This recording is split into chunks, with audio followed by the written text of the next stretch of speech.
Continuando o nosso resumo para P2. Vamos falar um pouco sobre o método das unidades da experiência. O método das unidades de experiência, originado do método das unidades didáticas de Henry Morrison, da Universidade de Chicago, em 1942, baseia-se em teorias psicológicas como o gestaltismo, experimentalismo e funcionalismo.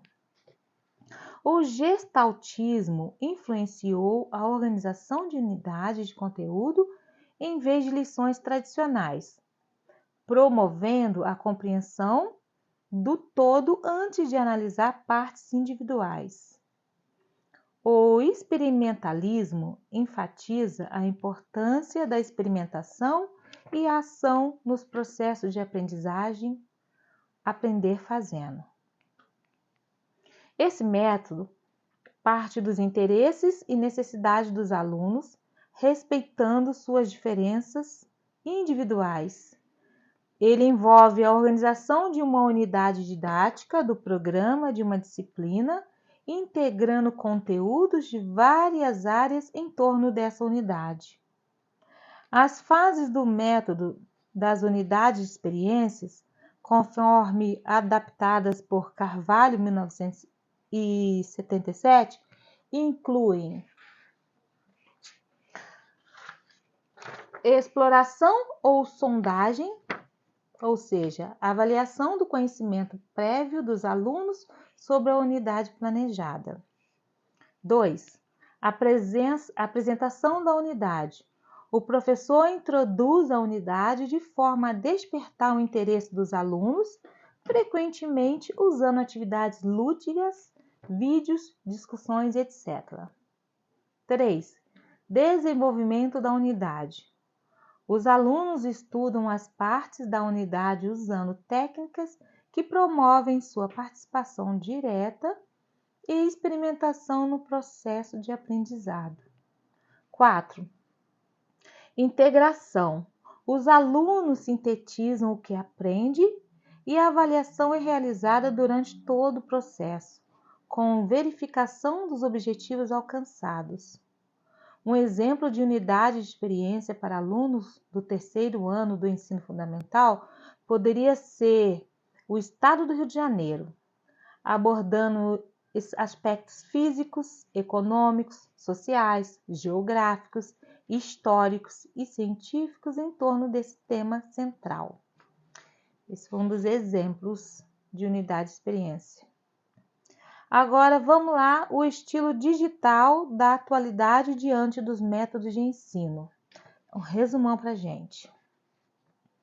Os métodos de ensino estudados até o momento, originados no século XX, ainda são amplamente utilizados na escola hoje.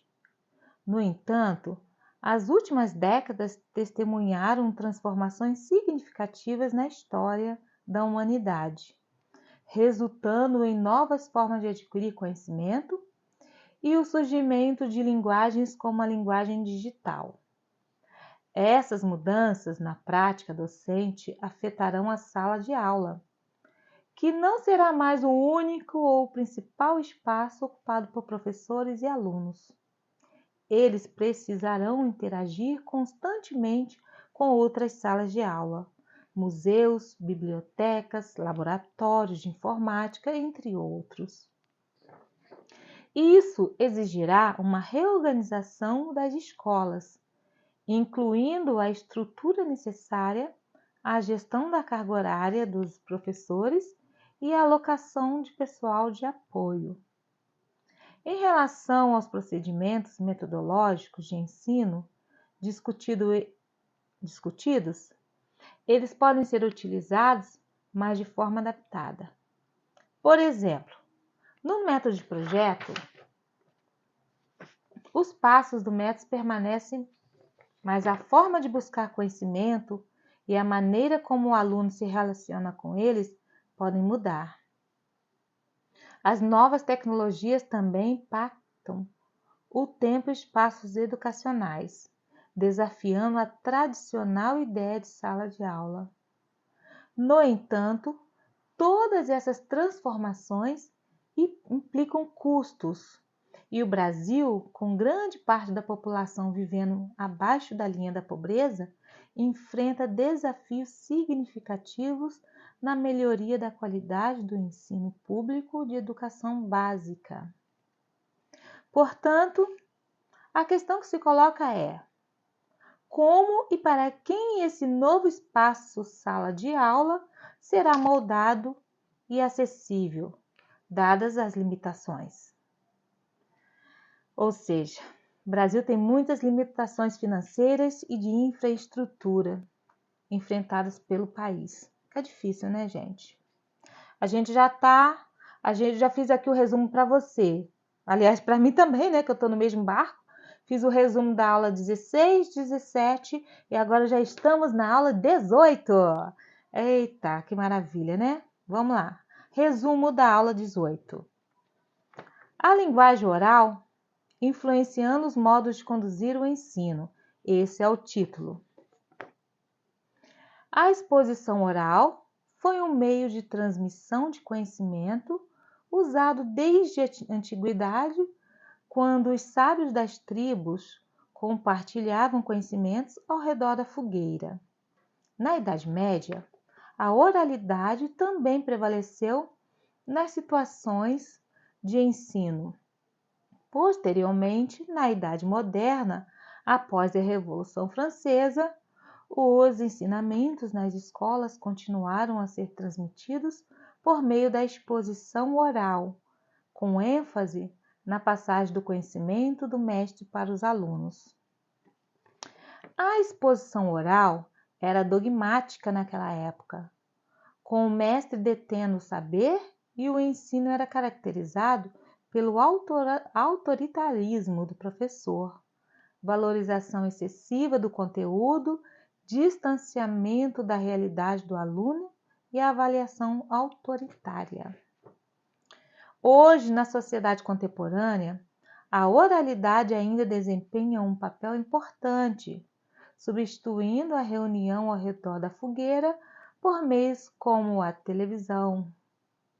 Na escola atual, professores continuam a usar a técnica da exposição oral, embora não mais de forma dogmática. A exposição é um procedimento válido quando o professor mobiliza a atividade interna do aluno e a combina com outros métodos, muitas vezes apoiados por recursos como vídeos. A exposição oral é necessária para apresentar um assunto novo, estimular os alunos a estudar um tópico, sistematizar estudos anteriores, abordar assuntos extensos em pouco tempo e explicar conceitos que não foram bem compreendidos. A exposição oral deve ser preferencialmente utilizada de forma dialógica.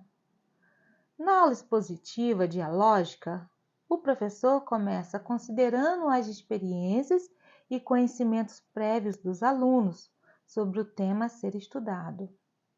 Valoriza as vivências dos alunos, buscando relacionar seus conhecimentos prévios com os assuntos em questão. Para iniciar um diálogo, é importante problematizar, questionando situações, fatos, ideias e fenômenos com alternativas que levem à compreensão do problema, suas implicações e caminhos para a solução. O uso de perguntas também é útil, aguçando a curiosidade dos alunos e incentivando uma atitude científica. O papel do professor, como alguém que possui conhecimento mais amplo sobre o conteúdo, não é anulado, mas sim orientado para tornar o conteúdo mais democrático. Além disso, é essencial que o professor tenha domínio total do assunto, seja objetivo, claro e use linguagem correta e lógica na apresentação. Recursos visuais, exemplos práticos, humor quando apropriado em uma síntese final, com a turma também são aspectos importantes a considerar na exposição oral dialógica.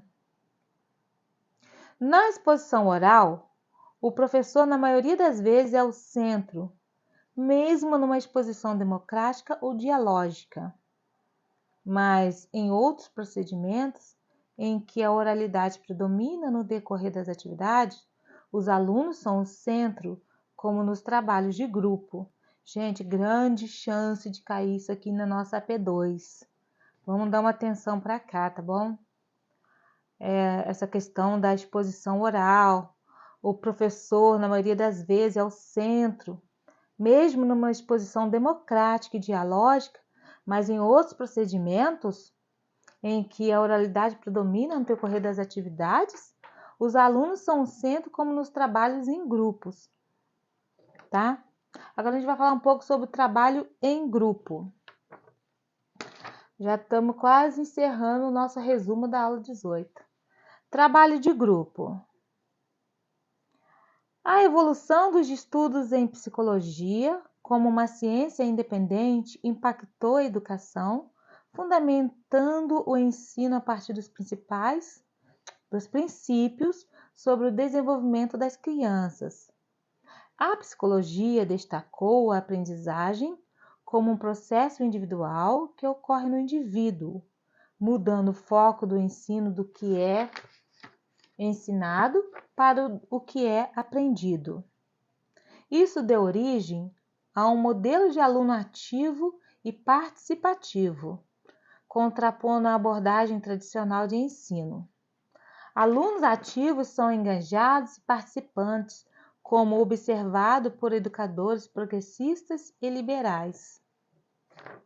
Os trabalhos em grupo têm origem na influência de estudos psicológicos, promovendo vários procedimentos de ensino. Os princípios essenciais de trabalhar em grupo incluem saber ouvir, respeitar opiniões, comunicar claramente, argumentar com lógica, não se omitir e apresentar opiniões quando necessário. Cada grupo deve ter um coordenador que lidera, solicita colaboração e interfere quando necessário. Um secretário controla o tempo dos debates e faz a síntese das ideias, enquanto um relator comunica as conclusões do grupo. Trabalhar em grupo é uma forma de disposição em círculo, semelhante à antiga prática de se reunir em torno da fogueira para ouvir os ensinamentos.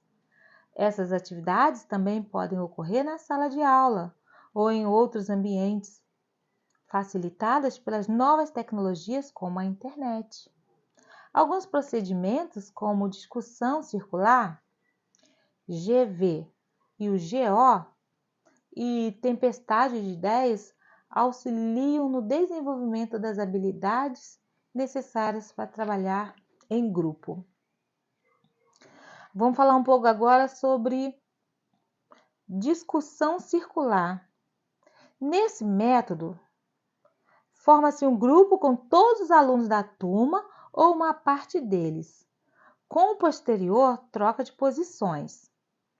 O grupo organizado em forma de U, e o professor propõe uma questão e estabelece regras. Cada aluno tem 1 minuto para falar. Os outros ouvem sem interromper. E se alguém não tiver nada a dizer em seu turno, seu tempo é respeitado e a discussão segue conforme a rotação dos participantes. Essa seria uma forma de aprender, de ensinar discussão circular. Terminamos aqui o resumão da aula 18. Olha que maravilha, né? Olha, se você está curtindo aí minha aula, dá um joinha para mim. Eu fiz um resumão, levou um tempão, porque era muito conteúdo para a gente estudar em tão pouco tempo, né? Não dá, gente. A nossa vida é tão corrida, todo mundo trabalha, então a gente tem que ganhar nosso pão, nosso ganha-pão, né? E tem que ter tempo para estudar. Eu consegui fazer esse resumão para a gente e é o conteúdo da plataforma. É os livros, é tudo que está lá. Então, vamos aproveitar aqui. Eu acho que eu mereço uma curtida. Vamos agora para o resumo da aula 19, tá? A escrita influenciando os procedimentos de ensinar do professor. Esse é o título. A escrita teve origem com a necessidade dos agricultores de prever o tempo de plantio e colheita. A linearidade do alfabeto grego-romano influencia o pensamento ocidental, onde o passado está à esquerda e o futuro à direita. A escrita também influencia a organização social e legitima o conhecimento erudito como um mecanismo de poder. Isso se relaciona com a história do ensino no Brasil, onde os jesuítas monopolizaram a educação, ensinando o básico às classes populares e proporcionando o ensino mais erudito aos filhos dos portugueses, introduzindo procedimentos que enfatizavam a escrita e a linearidade do pensamento, práticas que continuam com a escola tradicional. São práticas que continuaram com a escola tradicional, que incluía exposições orais, dogmáticas e atividades escritas individuais, bem como tarefas de casa. Gente, eu tive uma professora de história que tirava o couro da gente. Ela era muito tradicional. Todo mundo enfileiradinho e toma conteúdo. Dona Aida. Vamos continuar aqui. Atualmente, várias práticas da escola tradicional continuam a ser usadas na educação, mas com as modificações baseadas em novos conhecimentos, durante o período em que as tendências liberais, como o tecnicismo, dominaram a educação, surgiram procedimentos de ensino que enfatizavam a escrita, seguindo princípios do ensino individualizado, como respeitar o ritmo de cada aluno, oferecer variedades de atividades para que o aluno escolhesse as mais adequadas e utilizar materiais didáticos autossuficientes com linguagem dialógica. Viva o século XXI, adoro! Um desses procedimentos foi a instrução programada, baseada na teoria do reforço de Skinner, que chegou ao Brasil nos anos 70. A instrução programada apresentava pequenas quantidades de informações de cada vez, repetia essas informações e encorajava o aluno a verificar suas respostas, reforçando o aprendizado. Embora não seja amplamente utilizado atualmente devido ao foco na memorização, ainda é aplicado em algumas situações, como cursos profissionalizantes em empresas. Outros procedimentos de ensino individualizado populares incluem o estudo dirigido, o estudo de texto e suas variações que podem ser aplicados em diversas disciplinas curriculares.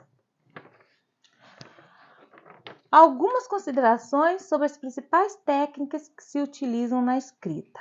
Espera aí, gente. Tô sentindo calor aqui já. Deixa eu ver se eu consigo continuar gravando sentindo calor.